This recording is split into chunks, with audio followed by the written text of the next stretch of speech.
여러분 예레미야 선지자라고 들어보셨죠? 우리 예레미야 선지자를 눈물의 선지자라고 말을 합니다. 그 이유는 그가 전한 메시지 때문인데요. 어떤 메시지를 전했냐면 하나님을 떠나고 하나님을 의지하지 않고 우상을 숭배하던 남유다 백성들을 향해서 북방의 칼, 즉 바벨론에 의해서 멸망이 될 것이다. 그러니 저항하지 마라. 저항해도 소용이 없다. 항복하는 것이 최선이다. 라는 메시지를 전했어요.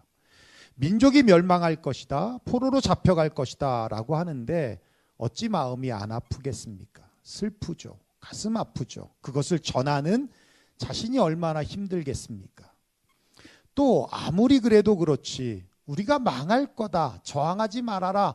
항복하자라고 하는데 어떤 사람이 좋아하겠습니까? 그래서 고난도 심했습니다. 예레미야가 3장 19절에 보면 내 고초와 재난 곧 쑥과 담즙을 기억하소서 그래요.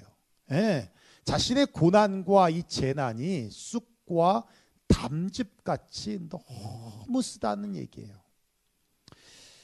그만큼 힘들었다라는 것입니다. 그럼에도 불구하고 그가 고난을 이겨낼 수 있었던 것은 소망의 하나님 때문이었어요. 예레미야가 3장 22절 23절 우리 한번 읽어볼까요? 시작. 여호와의 인자와 긍휼이 무궁하심으로 우리가 진멸되지 아니함이니이다. 이것들이 아침마다 새로우니 주의 성실하심이 크시도소이다. 예, 쑥과 담즙 같은 고난 가운데 있지만 아침마다 새롭대요. 예. 여러분 힘들고 어렵고 걱정스럽고 절망적인 상황일 때는요 하루하루가 지옥 같은 겁니다. 내일이 두렵고요 또 깜깜하고요 차라리 내일이 안 왔으면 하는 생각을 하게 됩니다. 그런데 예레미야는 아침이 기다려진다는 거예요. 내일이 기다려진다는 거예요. 아침마다 새롭다는 거예요. 왜요? 사랑과 긍휼이 풍성하신 주님께서 성실하심으로 내일을 준비해 주시기 때문이라는 겁니다. 얼마나 성실하시냐면 베드로전서 5장 10절이에요. 우리 한번 읽어볼까요? 시작. 모든 은혜의 하나님 곧 그리스도 안에서 너희를 부르사 자기의 영원한 영광에 들어가게 하시니가 잠깐 고난을 당한 너희를 친히 온전하게 하시며 굳건하게 하시며 강하게 하시며 털을 견고하게 하시리라. 예, 여러분 우리가 받는 고난이 어떻다고요? 잠깐이라고요. 우리가 받는 고난이 잠깐이랍니다. 네, 그렇죠. 우리가 받는 고난은 아무리 힘들어도 잠깐이에요.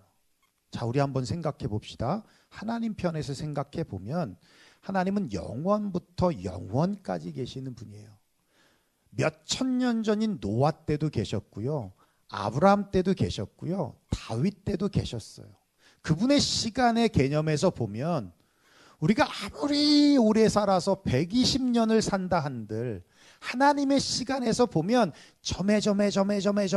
점도 안 되는 정말 보이지 아니하는 아주 잠깐의 시간이에요. 하나님의 시간에서 보면. 그런데 하나님은 그 잠깐의 시간조차도 낭비하지 않으셔서 그 잠깐 동안 고난이라는 재료를 통해서 우리를 어떻게 하신다고요? 온전하게 하여 주신다. 이게 뭐예요? 회복시켜 주신다는 거예요. 굳건하게 해 주신다. 흔들림 없이 곧게 세워 주신다. 강하게 하신다. 뭐로부터? 죄로부터 강하게 하신다. 견고하게 하신다. 변함없게 만드신다는 겁니다. 이렇게 주님은 성실하십니다. 그러므로 우리에게 찾아오는 고난, 위기, 좌절, 낙심, 절망들은 단지 더 큰 소망을 이루기 위한 과정일 뿐이라는 거예요. 그 자리가 결코 끝이 아니라는 겁니다. 그래서 성경은요, 끊임없이 소망에 대해서 얘기를 해요. 예, 시편 65편입니다. 우리 한번 읽어볼까요? 시작. 나의 영혼아 잠잠히 하나님만 바라라. 무릇 나의 소망이 그로부터 나오는도다. 네, 39편 시작. 주여 이제 내가 무엇을 바라리요? 나의 소망은 주께 있나이다. 예, 내가 무엇을 바라겠나? 나의 소망은 누구에게 있다고요? 주님께 있다. 12편의 간증문이 실린 내 삶의 세일을 행하시는 하나님이라는 책이 있는데요. 저 책은 2010년에 극동방송에서 간증 공모전을 열었고 거기에 당선된 작품들을 옴니버스식으로 실어 놓은 책입니다. 책에 보면 12편의 글이 있고 12명의 저자가 있고 12명의 각각 다른 삶이 있어요. 내용도 다 달라요. 인생의 고난도 역경도 다 다릅니다. 그런데 공통점이 있더라는 거죠. 함께 하신 하나님에 대한 경험은 같더라는 겁니다. 그래서 책의 서두에 보면 이런 글이 써 있어요. 사람이 사람을 만나면 역사가 일어나고 사람이 하나님을 만나면 기적이 일어난다는 말을 사람들이 자주 하곤 합니다.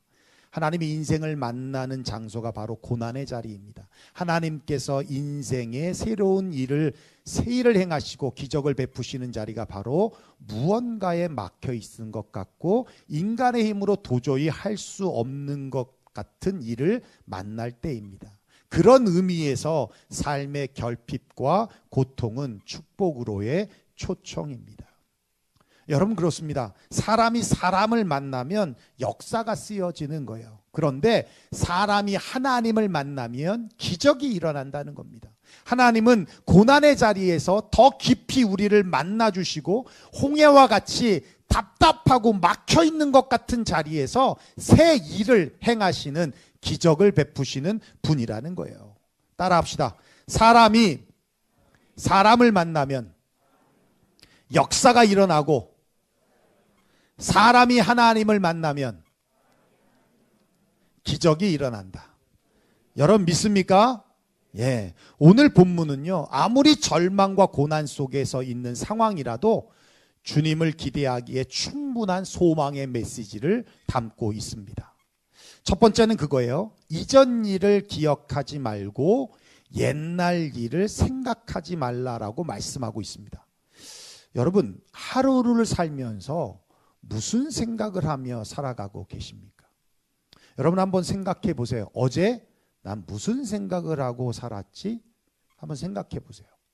무슨 생각을 하셨어요? 일부에 우리 아이니 하나 이지 우노 4명의 사총사가 예배를 같이 드렸는데 우노한테 물었어요. 너 어저께 무슨 생각했냐? 그랬더니 그래서 이지한테 물었어요. 그랬더니 이지가 하나한테 물었더니 하나도 이래가지고 아이니한테는 안 물어봤어요. 사춘기라.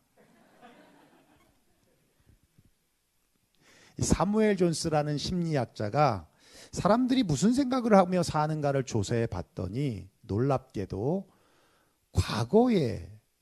과거를 생각하고 대부분이 살더라는 거예요.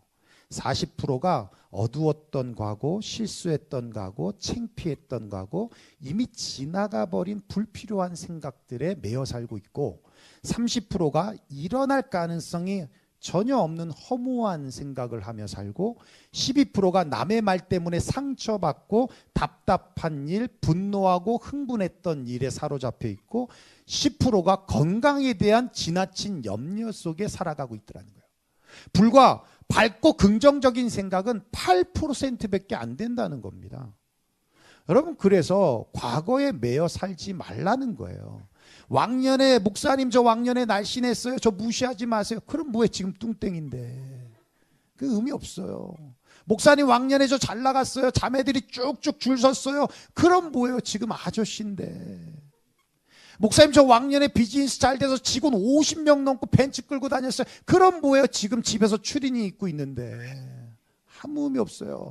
왕년 얘기하면 할 말이 없는 사람이 어디 있습니까? 저야 목사니까 평생 뭐 그렇게 할 말은 없지만 우리 성도 중에 어떤 분이 있는지 아세요? 돈을 너무 많이 벌어서요 셀 수가 없답니다. 그래서 항아리에 그 돈을 다 넣었답니다. 그래서 항아리에 손을 넣고 그냥 집히는 대로 돈을 썼대요. 그럼 뭐예요? 지금 줄 당기고 있는데. 누군지 아시죠? 맨하탄에 있을 때 어마어마하게 벌었답니다. 그럼 뭐예요? 근데 지금은 더 부자죠. 사총사 있잖아. 100만 불짜리 사총사. 여러분, 지난 과거는 좋든 일이든 나쁜 일이든 매여 사는 것은 좋은 것이 아니라는 거예요. 여기 여러분 이전 일, 옛날 일이라는 건 안 좋은 것을 의미하거나 슬프거나 괴로운 일이나 고난의 일이 아니에요. 17절 우리 한번 읽어볼까요? 시작.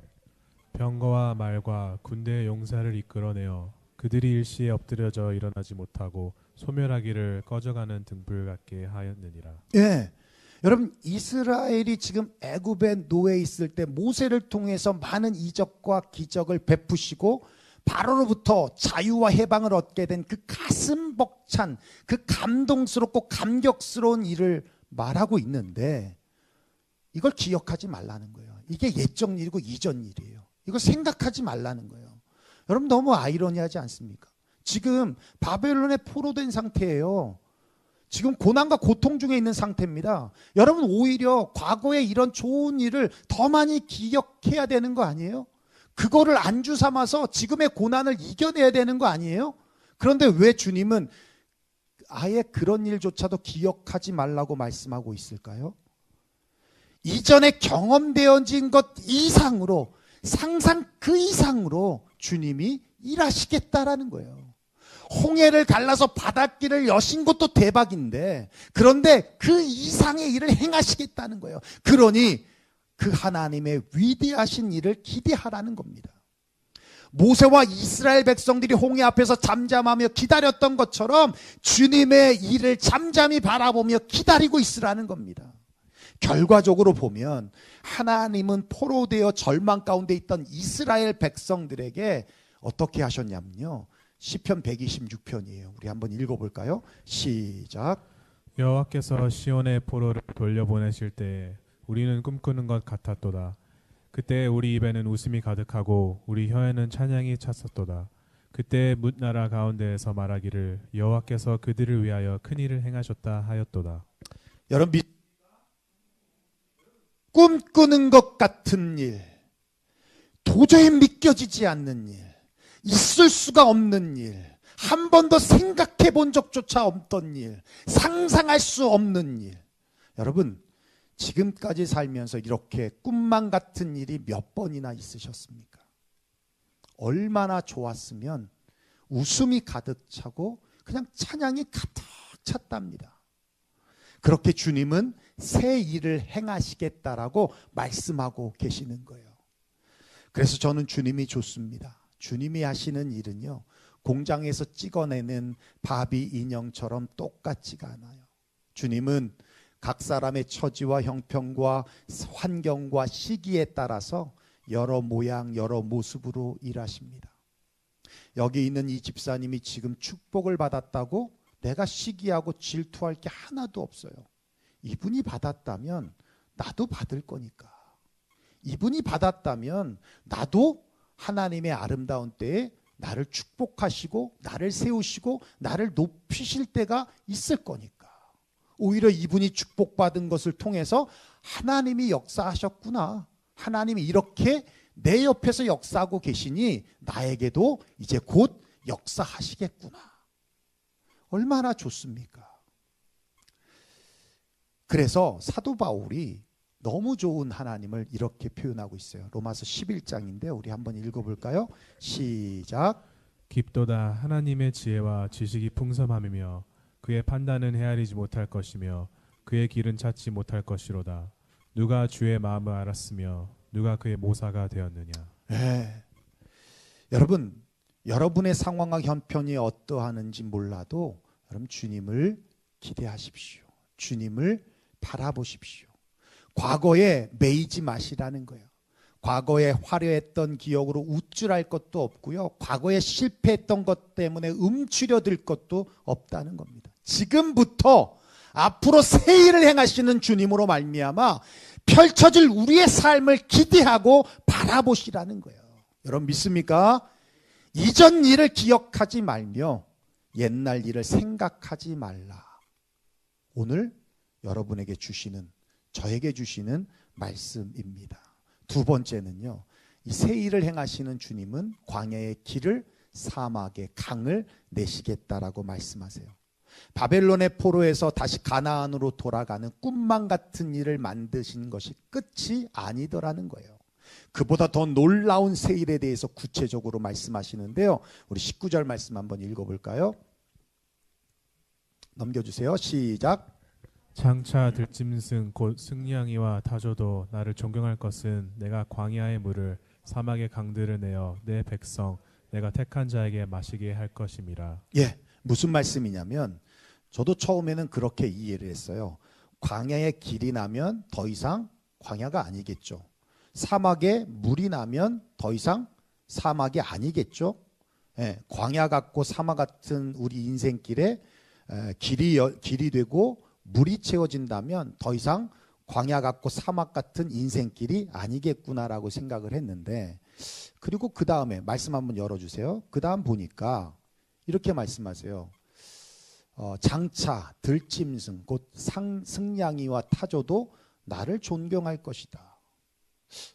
이게 무슨 의미지? 내 인생의 들짐승, 타조와 승냥이가 뭐지? 라는 생각이 들더라는 거예요.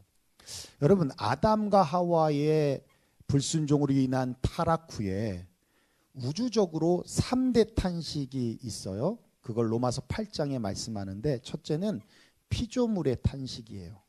피조물이 다 이제까지 함께 탄식하며 함께 고통을 겪고 있는 것을 우리가 아느니라. 이건 뭐냐면 모든 피조물이 다 죄로 말미암아 고통 속에 있다는 얘기입니다. 우리 인간만 아니라. 두 번째의 탄식이 뭐냐면 성도들의 탄식이라는 거예요. 그뿐만 아니라 또한 우리 곧 성령의 처음 익은 열매를 받은 우리까지도 속으로 탄식하여 양자될 것 곧 우리 몸속의 속량을 기다리느니라.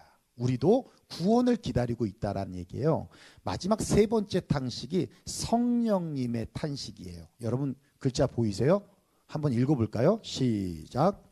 이와 같이 성령도 우리의 연약함을 도우시나니 우리는 마땅히 기도할 바를 알지 못하나 오직 성령의 말할 수 없는 탄식으로 우리를 위하여 친히 간구하시느니라. 여러분, 왜 피조물이 탄식할까요? 죄 때문에 길을 잃어버렸거든요. 사막에 물이 없어 갈급하기 때문이거든요.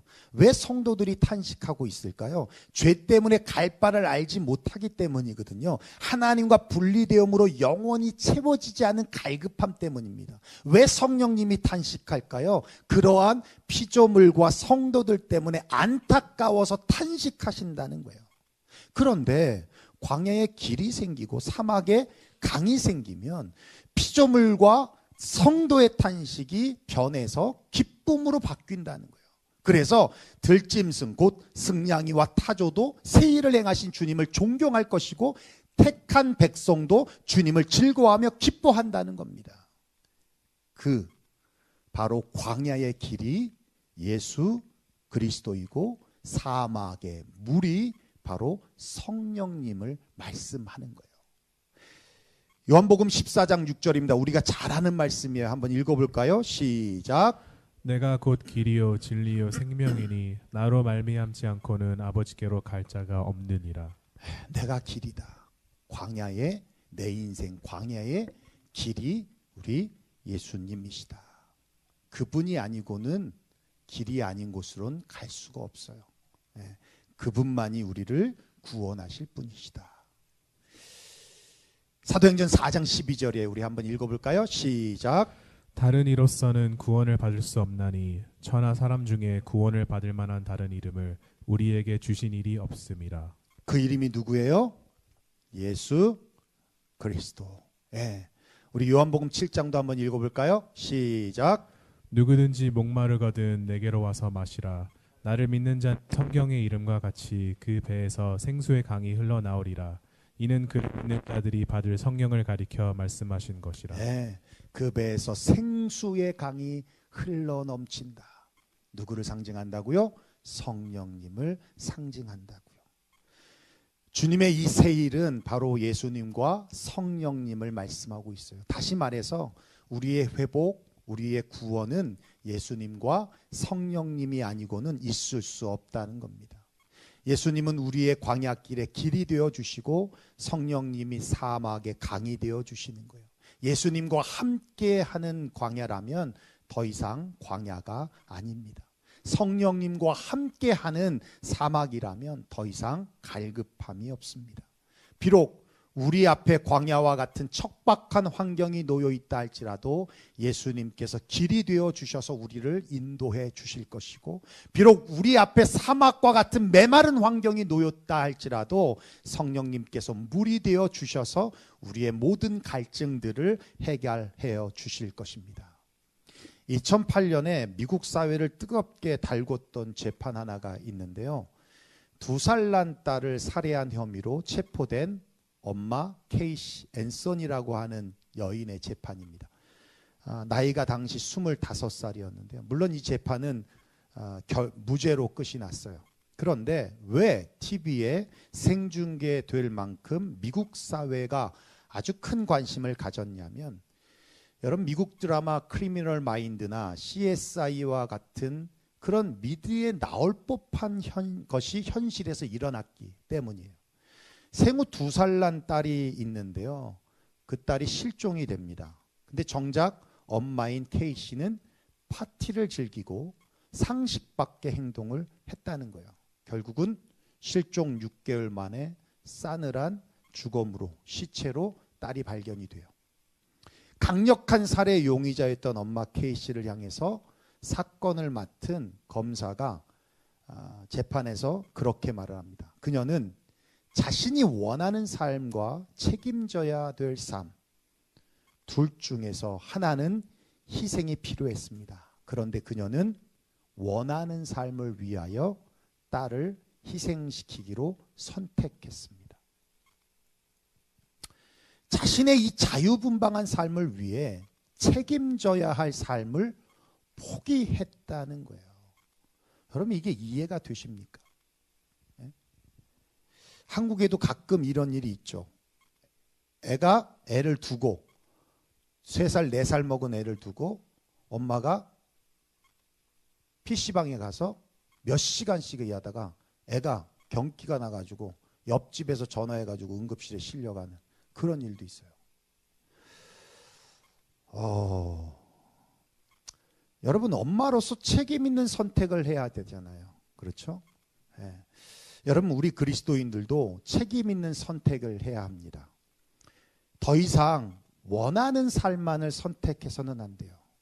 우리가 내가 원하는 삶을 자꾸 살다 보면 그리스도가 희생이 되는 거예요. 네. 이제는 책임 있는 삶을 살아야 된다는 겁니다. 그리스도인의 책임 있는 삶. 회복의 주체가 되시고 삶의 주관자 되시는 주님 앞에 우린 돌아와야 된다는 거예요. 여러분 주님은 새 일을 행하시기를 원하십니다. 이전 일, 옛적 일을 기억하지 말고 생각하지 말라 하시면서 우리에게 새 일을 보여주셨어요. 새 일은 구원의 일이고 회복의 길입니다. 그 길은 예수님이시고 우리의 위로자 되시는 성령님입니다. 그분 앞으로 나오면 주님은 은혜를 부어주세요. 여러분 나오셔야 합니다. 주저하지 마십시오. 주님의 돌보심을 다시 경험하십시오. 2025년 하나님을 가까이 하는 것이 내게 복이라는 말씀을 가지고 원 스텝 포드라는 주제로 우리 한 해를 시작했습니다. 한 걸음 더, 우리 한 걸음 더 주님 앞에 나아가자. 여러분 벌써 5개월이 지났습니다. 여러분 얼마나 주님과 가까워지셨습니까? 다시 한번 뒤를 돌아보면서 우리 한 해 시작할 때 다짐했던 것, 결심했던 것, 한번 그 마음을 다시 되새겨 봤으면 좋겠어요. 그래서 주님께 더 나아가겠다라는 이 책임 있는 결단, 책임 있는 선택이 우리 안에 있었으면 좋겠습니다. 그래서 내가 원하는 삶만을 자꾸 살려고 하게 될 때, 그럴 때 내게 주어진 책임에 누군가는 희생을 당해야만 된다는 것을 우리는 기억해야 할 것입니다. 믿음 생활의 기초라고 할 수 있는 예배의 삶부터 우리가 다시 결심했으면 좋겠고, 또 믿음의 헌신을 아끼지 않겠다고 한 걸음 더 뛰며 헌신했으면 좋겠고, 안일하게 안주하지 않고 하나님을 위한 위대한 일에 도전하겠다라고 그렇게 결단했으면 좋겠습니다. 그리스도인으로서 책임 있는 선택과 결단과 결심이 있었으면 좋겠습니다. 현대 선교의 아버지라고 불리우는 윌리엄 캐리는 이렇게 외쳤어요. 하나님으로부터 위대한 일을 기대하라. 하나님을 위한 위대한 일을 시도하라. 하나님으로부터요 위대한 일을 기대할 때 우린 하나님을 위한 위대한 일을 시도할 수 있다는 겁니다. 사랑하는 유영교회 성도 여러분, 우리 주님이 우리 교회를 향해서 또 여러분의 가정과 직장과 사업체를 향해서 새 일을 행하실 줄로 믿으시기를 바랍니다. 이전의 것, 옛적 것, 여러분 좋은 일이든 나쁜 일이든 생각할 것 없어요. 상상할 수 없는 일을 우리 주님이 여러분의 가정에, 사업체에, 직장에, 우리 교회에 반드시 열어주실 겁니다. 여러분 그걸 기대하십시오. 그리고 하나님을 위하여 위대한 일에 도전하심으로 one step forward, 한 걸음 더 주님 앞에 나아가는 저와 여러분 되시기를 주의 이름으로 축원합니다. 기도하겠습니다.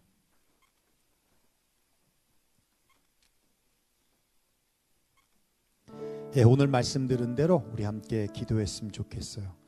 사람이 사람을 만나면 그냥 역사가 쓰여질 뿐이지만 사람이 하나님을 만나면 기적이 일어납니다.